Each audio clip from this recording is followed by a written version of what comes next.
Selamat pagi anak-anak. Pagi Bu ya. Sebelum kita mulai pelajaran hari ini kita belajar kecerdasan artifisial atau coding ya. Coba tengok kawan sebelahnya nak. Siapa yang tidak ada di sebelahnya?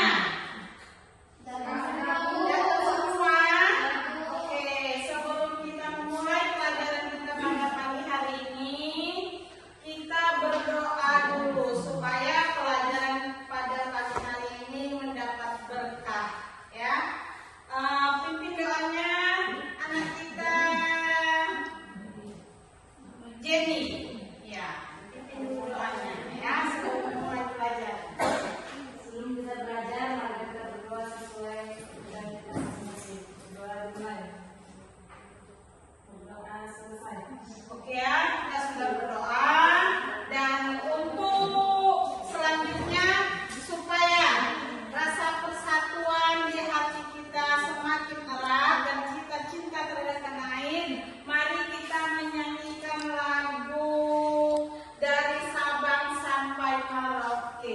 Bisa ya? Bisa. Oke ya. 1, 2, ya. Dari Sabang sampai Merauke, berjajar pulau-pulau, sambungan nyambung menjadi satu, itulah Indonesia. Indonesia tanah airku, aku berjanji padamu, menjunjung tanah airku Indonesia. Sebelum kita mulai pelajaran, coba siapkan dulu laptopnya, kemudian buku tulisnya dan catatannya. Pelajaran kita hari ini adalah tentang pemanfaatan kecerdasan artifisial. Ya, jadi hari ini kita belajar tentang pemanfaatan kecerdasan artifisial dalam kehidupan sehari-hari. Makanya tujuan pembelajaran kita hari ini adalah siswa dapat memahami manfaat serta dampak dari kecerdasan buatan dalam kehidupan sehari-hari.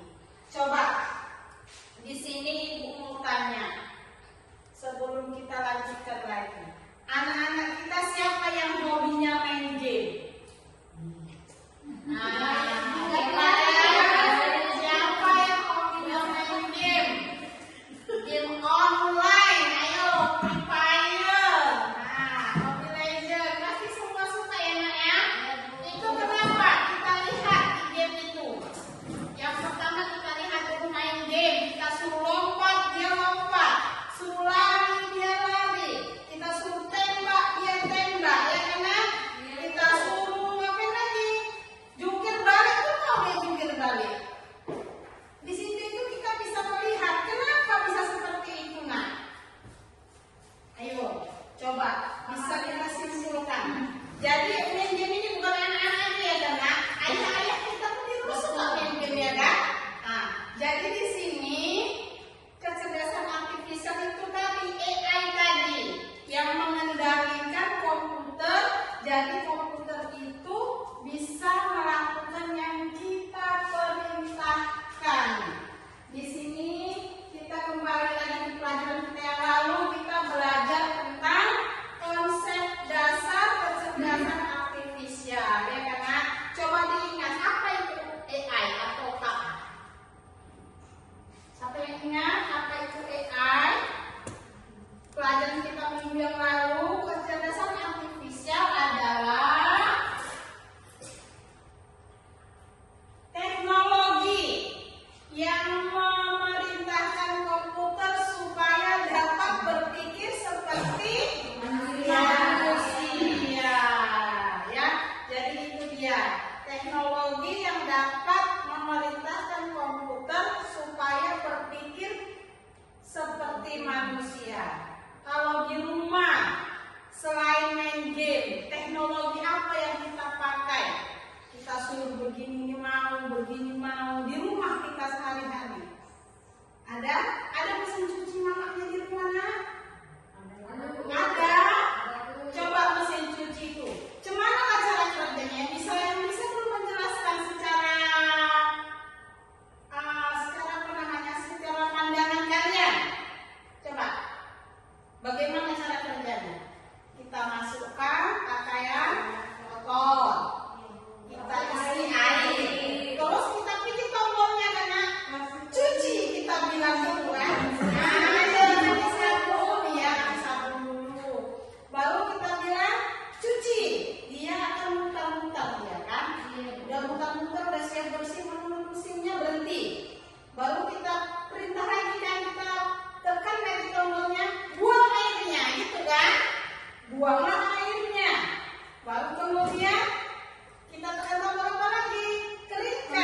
berasnya, kita masukkan berasnya, kasih airnya, udah kita tekan tombolnya. Kalau yang mau jadi bubur kita perintahkan buat bubur. Kalau mau masak nasi enak kita perintahkan nasi enak diputar, karena nasi yang keras kita perintahkan juga bisa kan? Itu juga salah satu contoh manfaat AI yang ada di rumah kita. Kemudian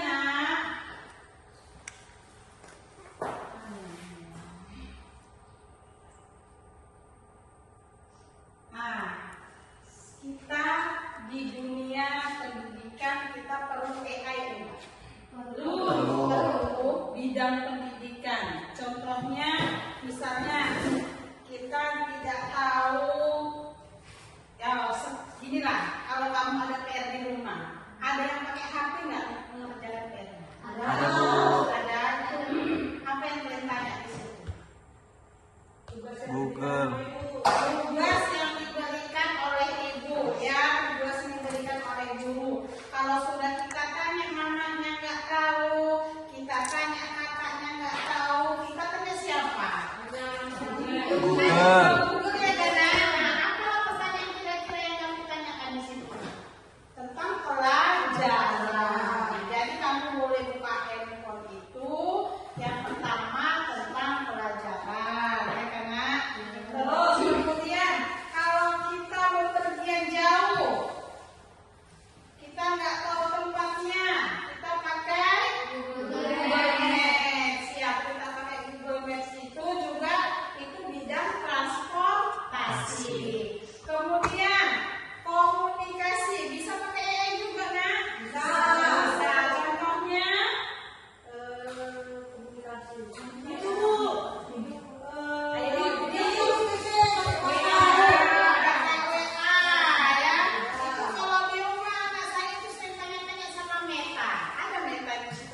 ada Bu. Ditanyanya puasa kalian tuh gitu juga ya kan? Iya Bu. Pakai HP mamanya meta-meta itu kita ditanya-tanyakan.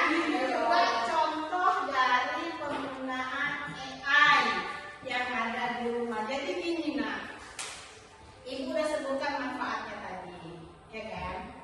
Itu pasti kalau setiap sesuatu itu ada manfaatnya, berarti ada dampaknya, ya kan nak? Nah, yang pertama tadi main game.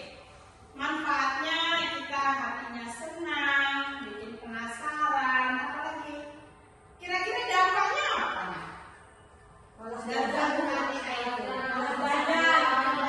Lupa waktu. Belajar, menyita waktu, ketergantungan. Bagus nggak itu kira-kira kalau untuk anak sekolah? Enggak ya.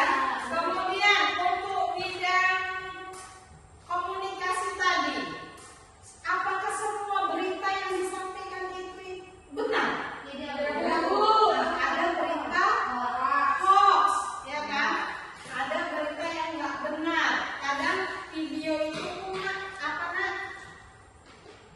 wajah dengan tubuh yang di situ itu bisa berbeda ya kan orangnya kan? Nah, jadi itu juga tidak benar, informasi yang bisa kita terima tidak 100% benar. Jadi di sini juga kita diminta untuk berpikir kritis, ya, berpikir kritis dalam penggunaan AI tadi, ya. Kita harus bisa memilih-milih. Kemudian tontonan di YouTube itu banyak tontonan yang tidak boleh kamu tengok. Apapun bisa kamu tengok di situ, misalnya mau video perang, mau video film, mau video berantem, video anak-anak, semua ada. Cuma yang kita tengok sesuai dengan umur kita. Kita harus bisa memilah mana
Ibu kasih tugas dulu. Ini ada tugas hanya menjawab satu pertanyaan untuk dua kelompok ya. Kelompok pertama kelompok bunga mawar, kelompok kedua kelompok bunga anggrek. Ibu kasih waktu nggak banyak-banyak, 5 menit saja satu pertanyaan. Bu, ya juga kok bunga anggrek sih dua kelompok aja. Ya.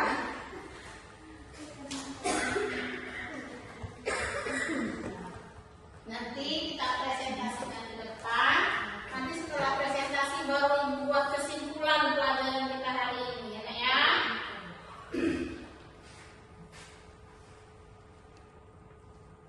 Oke, kelompok bunga anggrek udah siap.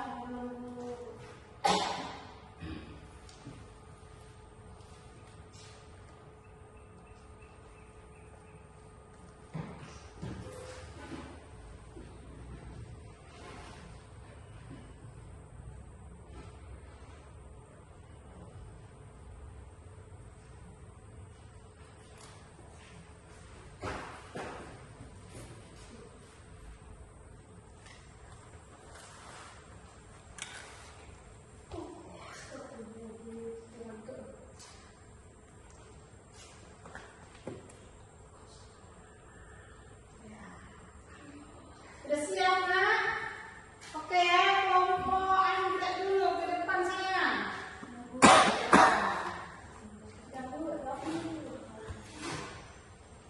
Siap-siap kelompok mawar. Ya, anggrek dulu yang ke depan.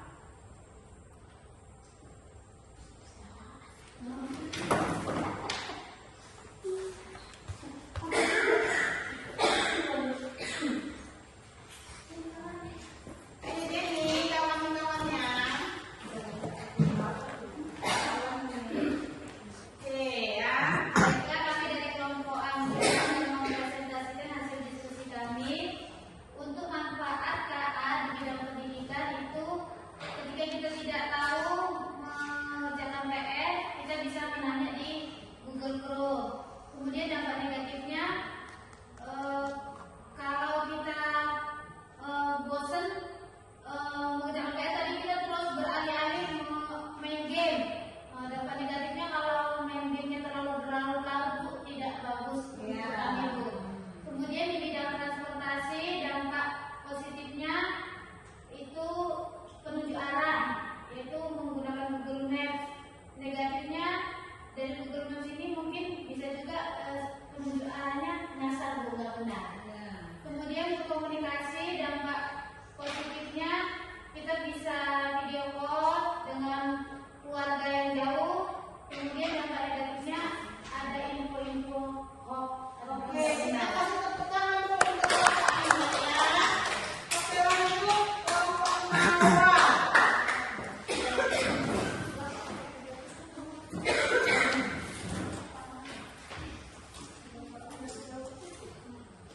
Manfaat dan dampaknya. Ya, boleh. Kami dari kelompok mawar akan membacakan hasil diskusi kami, yaitu yang pertama manfaat di bidang pendidikan untuk membantu mengerjakan tugas, contohnya Google Translate. Dampak negatifnya apabila kami menggunakannya dengan tidak baik, maka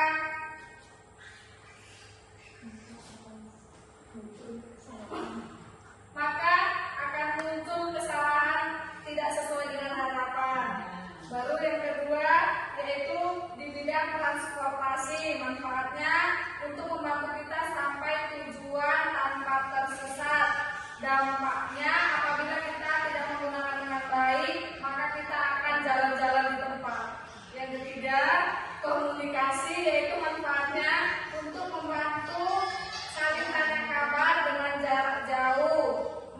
Dampak negatifnya apabila kita tidak menggunakan dengan baik bisa menjadi hal yang buruk, contohnya seperti melakukan video tidak senonoh. Oke, tepuk tangan dulu untuk kelompok mawar.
Ya memang ujung-ujungnya kebanyakan nyampe juga, tapi kita butuh kesabaran yang ekstra, ya Nak ya.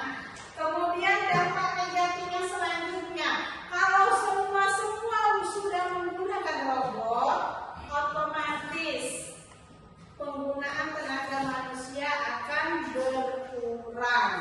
Jadi tadilah mesin cuci tadi kan mempermudah kita, tapi kita sudah tidak mempekerjakan orang lain lagi untuk bekerja mencuci. Bahkan mesin cuci ada yang sampai melipat dan menggosok pakaiannya karena. Nah, kemudian yang kedua, kalau kita di rumah saja